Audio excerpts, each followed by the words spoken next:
Guten Tag ihr Lieben und herzlich willkommen auf meinem Kanal rund um einen autoverrückten Deutschen, der seine Zeit in Miami verbringt. Normalerweise in Miami verbringt, denn heute bin ich im wunderschönen Utah. Und es gibt einen YouTuber, der immer wieder sagt in seinen Begrüßungen, Welcome to the beautiful state of Utah. Und das ist the Stradman. Und ich stehe jetzt gerade hier vor seinem Haus und habe die Gelegenheit mit ihm ein paar Fragen zu besprechen. Ich habe mir ein paar Fragen aufgeschrieben, die ich auch schon in ähnlicher Weise mal Tim, Schmi150 gestellt habe vor vielen Jahren. Ich packe den Link mal oben in die Ecke rein. Und jetzt habe ich die Gelegenheit und das Vergnügen, James diese Fragen zu stellen. Es sind nicht viele, aber ich glaube, sie sind trotzdem ganz lohnenswert, denn ihr erfahrt ein bisschen was, ja, was so in seinem Kopf vorgeht, neben seinen Videos eigentlich. Genießt die nächsten paar Minuten auf dem Kanal und ich würde sagen, Daumen hoch, Kanal abonnieren, alles was dazugehört auf jeden Fall. Macht's gut und viel Spaß!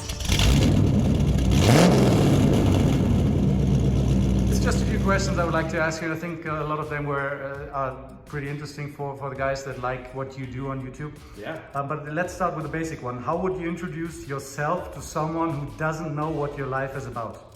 Oh man. I would say that I film dumb videos and put them on the internet and make money. That would be like the very basic. Okay. But if I gave them more information, I'd say car YouTube channel, the Stradman, and I like to go have fun with my friends, and usually it's centered around a cool car. That's generally like what my channel and my videos are. Okay, Yeah. that's basically a very straight answer that everyone will understand, at Yep. least most of the guys. Yeah. How did you come up with the idea of your channel? It kind of just like fell into place. So I've always loved cars, and I've always loved capturing cars. So when I was younger, I was a car spotter. So I'd drive around my mom's minivan up in Oregon, just hoping to see a cool car, and I'd take a photo of it. And I had just like a catalog of cars that I'd seen on my parents' computer. And that slowly turned into trying to get better photos, more photos, all the different angles, all the cool special edition cars. And then I wanted to film videos of them to get more angles, make it feel more real, get startups, get drive-bys, the whole experience. So then I was like, well, I might as well put them on YouTube because I'm going through all this work. So I put it on YouTube and... When was the first video you uploaded? so I created my account July 2012. Okay. So 9 years ago or so. And I filmed a video on the Lamborghini Veneno. It was like my 6th or 7th video at Monterey Car Week. And it got like 1 million views in a couple months. And it was monetized, so I started making money and I was just like, wait, that video took me 5 minutes to film and I just got 1 million views. Imagine if I could do that every single day. Yeah. So that's kind of like where it all started, and then I took a more strategic approach to it, and here we are 9 years later, filming cars for a living. That's true indeed, sir. That's But it true just indeed. started off as a passion. And it was funny because when I was younger as a car spotter, I was kind of embarrassed by it. Because like none of my other friends did that. It was such a weird thing to do. And I kind of like, my friends knew I did it, but I never told them I did it, if that makes sense. Like it was always kind of like, I just, like my family obviously knew, but it was just a weird hobby. But when you talk about passion, I think that's a lot of, I think that's one of the most important things, or maybe even it is the most important thing if you start something new, to have passion and not trying to think of, I'll make money, I want to make money, you know what I mean? Nothing to do with money. Never, I would still be car spotting, I still do car spot, even if I had no money incentive. Because I just love it, I just love the cars, I love capturing them, I don't know why, I love having the memory of the cool car. I fully agree. Yeah. Was there an initial moment on cars in your childhood that made you fall in love with the automobile in general? My father, my dad, loved cars. He's loved cars his entire life. And I don't even remember falling in love with cars because I was always around cars. It was just like, I was born, I existed, and I was in a car and I loved them. Okay. I can't even remember. I mean, I can think some of my early childhood, like the Dodge Viper RT10. Yep. Like when that came out. I had one in Germany, in Yeah, that's right, 1995. yeah, I remember that, yeah. That car left an impact on me. I remember seeing a Countach in Portland, Oregon when I was, I don't know, 7, 8, 9 years old, and just being blown away at like just all the angles and the design, how it looked like a spaceship. But as far as like my earliest memory, there's not like one specific moment. It was just like a lifestyle. Okay, from but my dad, yeah. regarding memories, what was the very first car you remember being in as a passenger? Ooh. So my parents had like a full-size GMC van. Like a full, Van? like a 15 What was it? passenger. Venduro? Or what was the name of the model? I think it was something like this. But I don't know. It must have been like a 93 GMC van, whatever that looks like. Okay. And I have 3 older brothers, and I just remember riding around in that thing. And then after that, they bought a minivan, a 95 Dodge Grand Caravan, which is what I kind of learned how to drive when I was 16. So, But I guess not a stick shift, but automatic, right? it was automatic. My dad also had a 69 GMC truck that was manual, so I learned how to drive that manual as well around the same time frame. But we started off on the automatic, and then shortly thereafter learned on the manual. Okay, perfect. Talking about driving itself, what was your highest ticket you ever had to, you received and you paid? Was there So anything? I have been fortunate, let's say that. I got a ticket for going 82 in a 70. Which is not bad. That's not bad. That's It's right normal out here on I-15 in Utah, and everybody drives 82. I was in my Aventador coupe. I've gone faster than 82. I think we'll leave it at that. Yeah, maybe But I haven't 84, been pulled 85, over. I guess.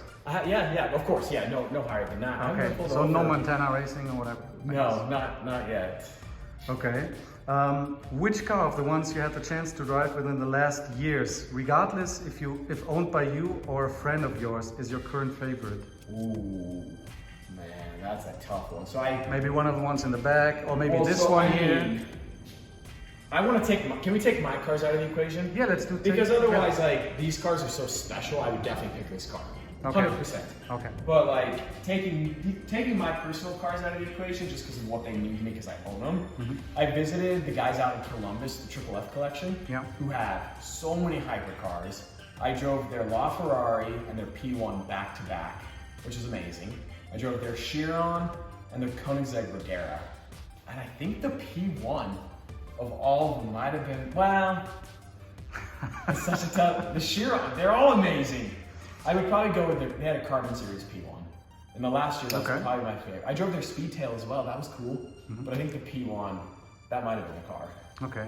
I know we're not talking about my personal favorite, but I'd say I love the LaFerrari, for example. Yeah. I think it's still special. And when was it introduced? Like 2015 or 14? Yeah. And it's still a car that's so crazy to look at, and I think it's a gorgeous car. It is, yeah.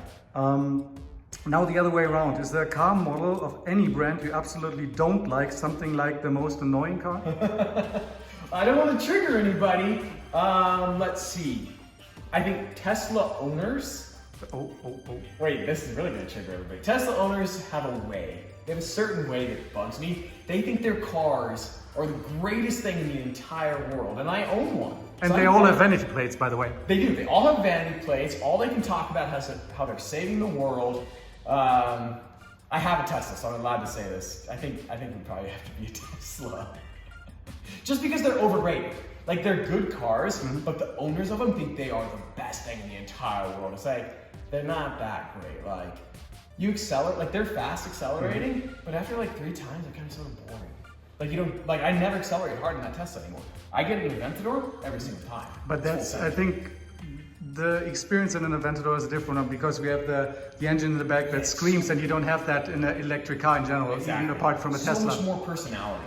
Whereas the Tesla's, the acceleration is fast, but it's not, there's no personality, there's no drama. So once you've done it once, it's kind of like, all right, I'm good. If you would have to get rid of all your current cars apart from one, which one would you keep and why? Ooh, that is a really tough question. That's it. So I have my Gallardo off in Chicago being twin turbo right now. Yeah. That was the first Lamborghini. I bought that in 15, I think. That car is really special because it was the first one. But this Roadster is really special to me as well, for just so many reasons. But it's a Murcielago, bro. I think I would pick this car. This car? I'm pretty sure. Yeah. Because of a personal connection to it? Yeah. So my dad passed away a couple months ago, and there's kind of just. So I built this car. I don't want to take all the credit because my buddy Dave helped me a bunch. He painted the car, but I did the whole install. Like, I cut the fenders myself, which I had no business doing because I have no skill set whatsoever. Tore apart the entire thing. First wide body kit I'd ever done in my life. Worked on the project for like 4 or 5 months or so. And the paint turned out amazing. The color's incredible. Love the Aventador. It's got an amazing exhaust. And we finished the car on May 5th, and my dad passed away that night. So it's kind of special because of that reason. Like, it's like the build is kind of attached to him. So for that reason, I don't think this car's ever leaving. Okay. It's a keeper forever. Name the 3 cars you would like to own in this moment, regardless of what they would cost or their rarity. I mean, cars that I don't already own? That you don't already own, or that you might be able to own ever in your life, or whatever it is. Definitely a Veneno Roadster.